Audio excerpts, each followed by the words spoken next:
तुम्हारा जन्म से मथारी होले। मैंने दुर्गा को कितनी बार कहा कि वो मेरे कमरे में आकर सो जाए, बाहर तेज तूफान है, लेकिन वो नहीं मानी। वो राजेश के कहने पर उसके कमरे में चली गई। बस, कुछ भी बके जा रही है। मुझे अंदाजा भी नहीं है कि अगर ये बात तेरी झूठी हुई तो तुझे क्या सजा मिलेगी।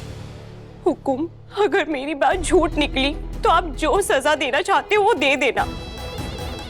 मैं यहाँ अपने इंसाफ के लिए आई हूँ और आप मुझे झूठा घोषित करने जा रहे हैं। बड़े पापा, दुर्गा ऐसा कभी नहीं कर सकती। अनुभव, इंसाफ करने की जिम्मेदारी अकेली मेरे नहीं है, बाकियों की भी है।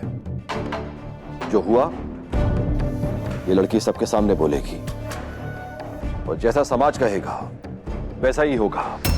बिल्कुल ठीक कह रहे हैं बड़े कुंवर सा। थारी एक भी बात पर विश्वास को नहीं करेंगे हम। अनुभव ने बिल्कुल ठीक कहा। दुर्गा ऐसा को नहीं कर सकती। हम जानते हैं दुर्गा को। दुर्गा की बुराई की और साथ साथ घना बोल गई। हाँ, कुंवर सा के लिए थारा में घना हिम्मत आ गए। बस अब एक शब्द को नहीं कुंवर सा के लिए। और रही बात राजेश की तो वो हम देख लेंगे। अब आंख में आंसू लिए अट्ठे आ गई हो तो तू झूठ को नहीं बोल रही। अब जो भी बोलोगी ना सबके सामने बोलोगी और समाज और हम सब मिलकर फैसला लेंगे। मैंने भी सुनना है दुर्गा और राजेश का ही कहना चाहते हैं इस बारे में।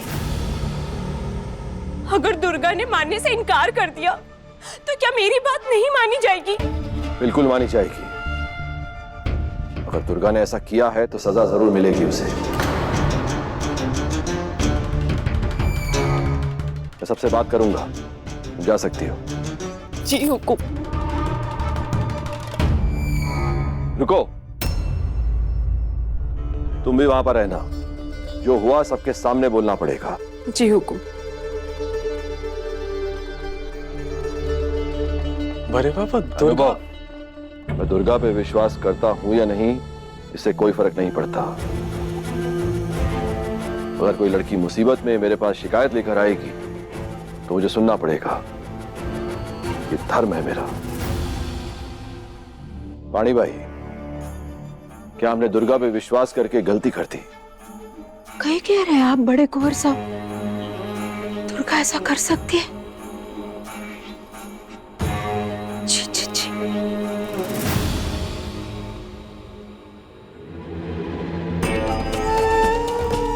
आप सभी को खमागणी। मैंने हमेशा अपना जीवन अपने लोगन के बीच बिताना चाहा। अपना हर काम, हर फैसला लोगन की भलाई के लिए लिया।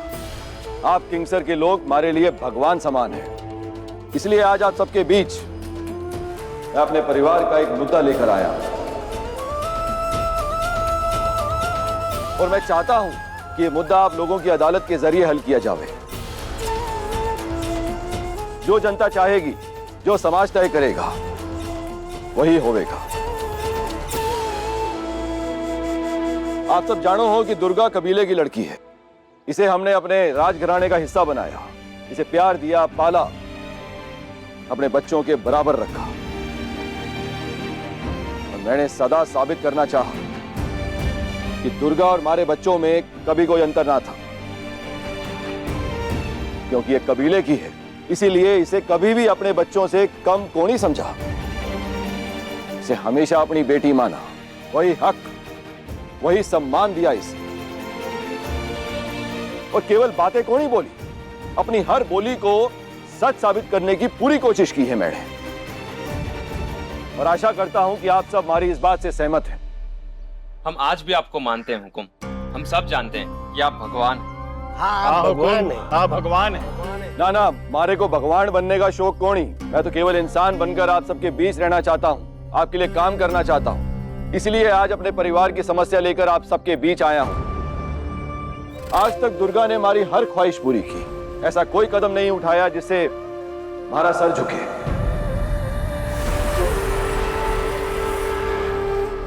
और तो और छोरी ने डिस्ट्रिक्ट में टॉप किया है और जिसकी खुशी में हवेली में बड़ा जश्न भी रखा गया था। हम सब थे हुकुम, उस जश्न का हम हिस्सा बने थे। हम सोच भी नहीं सकते कि कोई इतना बड़ा जश्न का इंतजाम करेगा और उसके लिए जो उसकी अपनी संतान तक नहीं है। लेकिन मैंने किया।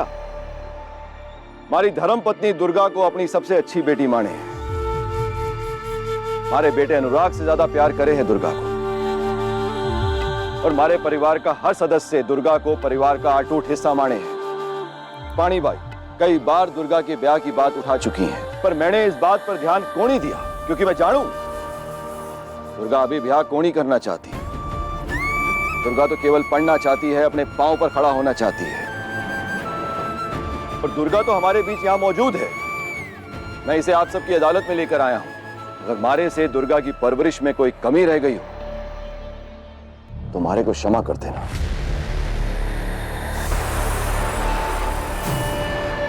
कल दोपहर में जब मैं कबीले आया था, आप सब तो मौजूद थे वहां। हुकुम, हम भी वहां गए थे, हम सब थे वहां पे। इतना कुछ आप लेकर आए थे हमारे लिए। वो सब जरूरी नहीं है। मैं वहां आया था दुर्गा के लिए। दुर्गा आपके कबीले की कोनी, पास ही में एक कबीला है, दुर्गा वहां की है। लेकिन जो खून आपकी रगों में दौड़े है वही दुर्गा की रगों में भी दौड़े है। यह आपकी अपनी बेटी है। मैंने तो बस यही चाहा कि दुर्गा एक अच्छी इंसान बने। जब एक दिन डॉक्टर बने तो यहाँ लोगों का इलाज कर सके, आम लोगों के काम आ सके। सदा यही सपना दिखाया मैंने दुर्गा को, और इस सपने को दुर्गा ने स्वीकार भी किया। और मैंने तो अपने बेटे अनुराग से भी यही कहा है। वो भी डॉक्टर बनकर यहाँ पर क्लिनिक खोलना चाहता है, जहाँ हर हफ्ते 1-2 दिन रुककर लोगों का इलाज करना चाहता है। इसी इरादे से मैं दुर्गा को अपने साथ लेकर आया था, ताकि भविष्य में वो आप सबका सहारा बन सके।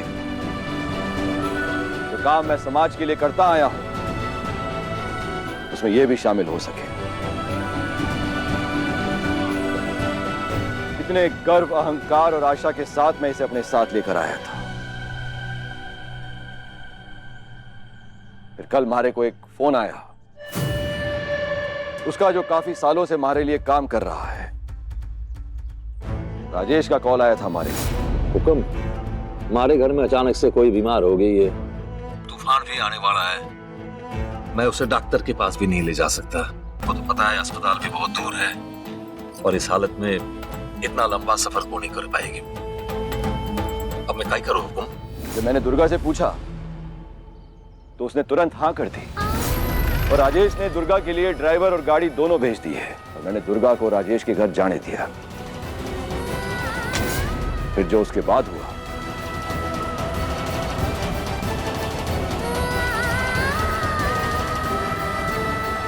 क्या हुआ, हम जानना चाहते हैं। हाँ हाँ, हम सब जानना चाहते हैं। मारे को समझ नहीं आ रहा कि यह बात मैं कैसे बोलूं। जिस पर मैंने सबसे ज्यादा भरोसा किया उसी ने मारे को धोखा दिया।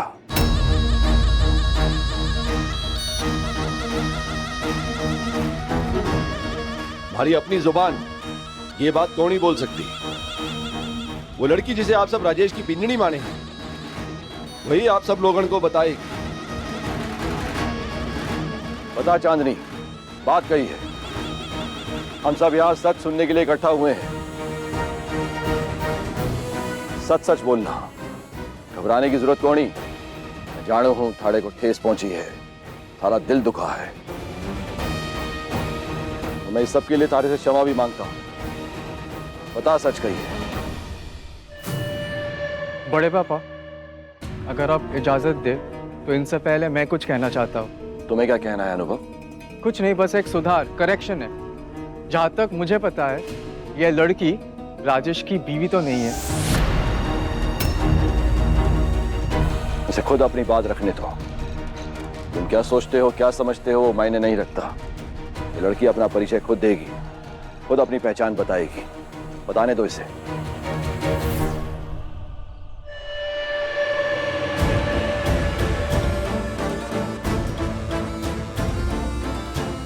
मुझे इतना अच्छा बोलना तो नहीं आता, लेकिन मुझे आप लोगों के सामने बोलना पड़ रहा है। इससे आप लोग समझ सकते हैं कि मुझे कितना दुख पहुंचा है। राजेश ने मुझसे शादी का वादा करके अपने घर पर लेकर आया, और मैंने भी उसकी बात मान ली, ये सोचकर कि आज नहीं तो कल हमारी शादी हो जाएगी। लेकिन राजेश टालता रहा, और मेरे पास वापस घर जाने का रास्ता भी नहीं बचा था। फिर मैं करती भी तो क्या करती। मुझे राजेश के ही घर में उसकी बीवी बनकर रहना पड़ा। खैर, हमारी शादी नहीं हुई थी, लेकिन मैं राजेश की पत्नी बनकर उसके घर में रहती थी। हमारा रिश्ता एक पति पत्नी की तरह था। लेकिन कल रात जो हुआ, मुझे सुनने में आती थी इनकी बातें कि राजेश रात भर किसी से फोन में बात करता था, हंसते हुए, खिलखिलाते हुए।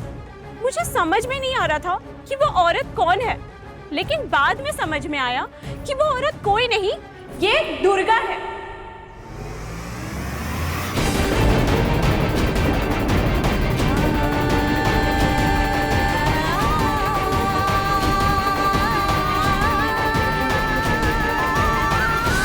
और राजघराने की सदस्य होने के कारण मैं इसके खिलाफ आवाज भी नहीं उठा पाई। कल राजेश ने मेरे ही सामने हुकुम को फोन घुमाया और कहा कि मेरी तबीयत बहुत ज्यादा खराब है, मुझे वो अस्पताल नहीं ले जा सकता क्योंकि बाहर तेज तूफान है। और राजेश ने हुकुम से ये कहा कि वो मेरे इलाज के लिए दुर्गा को घर भेज दे। और ये दुर्गा मेरे इलाज का बहाना लेकर मेरे घर पे चली आई और मेरे ही सामने मेरे पति राजेश के करीब जाने लगी। मैंने तो दुर्गा से ये तक भी कहा कि मैं ये बात किसी को नहीं बताऊंगी, वो मेरे कमरे में आकर सो जाए। बाहर तेज तूफान है और सुबह होते ही तुम अपने घर चली जाना। लेकिन ये दुर्गा मेरी बात बिल्कुल भी नहीं सुनी और राजेश के कहने पर कमरे में चली गई। मैं सारी रात रोती रही।